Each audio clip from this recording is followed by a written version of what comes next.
Iklim perdagangan internasional tidak sesehat yang dibayangkan banyak orang. Ada kalanya suatu negara memberikan tekanan pada negara lain agar bisnis di negara mereka tidak terganggu. Kadang-kadang tekanan itu bahkan dilakukan dengan meminjam badan PBB, seperti melakukan gugatan di WTO. Akibatnya, negara yang ingin komoditas yang mereka miliki bisa memakmurkan rakyatnya tidak mereka kuasai sepenuhnya. Misalnya soal minyak sawit. Dengan seenaknya negara-negara Eropa memblokir minyak sawit kita. Mereka membuat undang-undang deforestasi. Dengan alasan itu, barang yang diproduksi dengan membuka lahan di hutan atau bekas hutan akan ditolak. Padahal intinya mereka khawatir minyak bunga matahari dan kedelai mereka kalah saing. Karena harga minyak sawit lebih murah dan jumlahnya sangat banyak.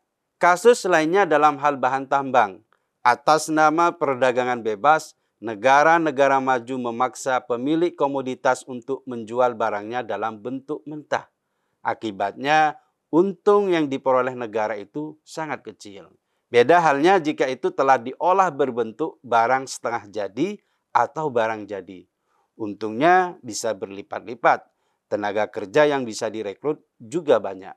Itulah yang disebut dengan hilirisasi. Sebuah barang tidak dijual mentah, tapi diolah dulu untuk mendapatkan keuntungan tambahan. Rumusnya mudah, tapi rintangannya sangat banyak di dunia nyata.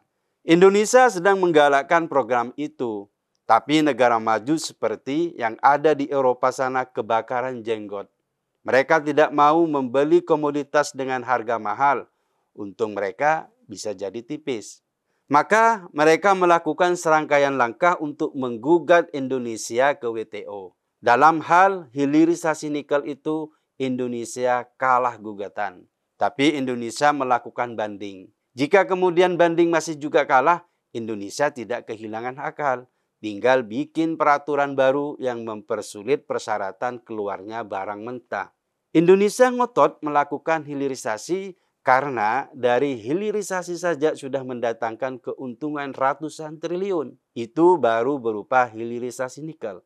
Kedepan, pemerintah juga bakal mendorong hilirisasi di mineral lain, mulai dari hilirisasi tembaga, aluminium, boksit, dan lainnya. Yang diharapkan bukan hanya soal hilirisasi masing-masing komoditas, tapi bagaimana membangun industri. Karena hilirisasi hanya langkah awal. Dengan menggabungkan hilirisasi mineral tersebut, nilai tambah yang akan diciptakan akan jauh lebih besar. Oleh sebab itu, saat ini pemerintah tengah fokus mendorong hilirisasi di sektor tambang agar dapat saling terintegrasi menjadi kesatuan.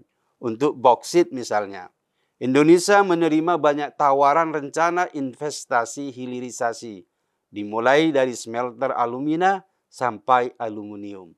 Dengan program hilirisasi ini, produsen mobil listrik juga ketar-ketir.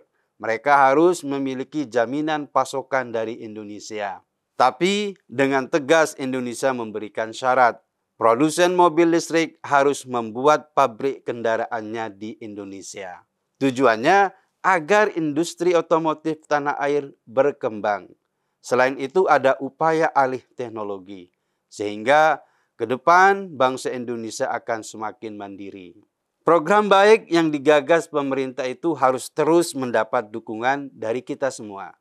Jangan biarkan Indonesia dipersekusi oleh negara-negara maju. Masa depan Indonesia ditentukan oleh sikap pemerintah dan segenap bangsa Indonesia. Kita harus berani melawan, karena ini terkait masa depan.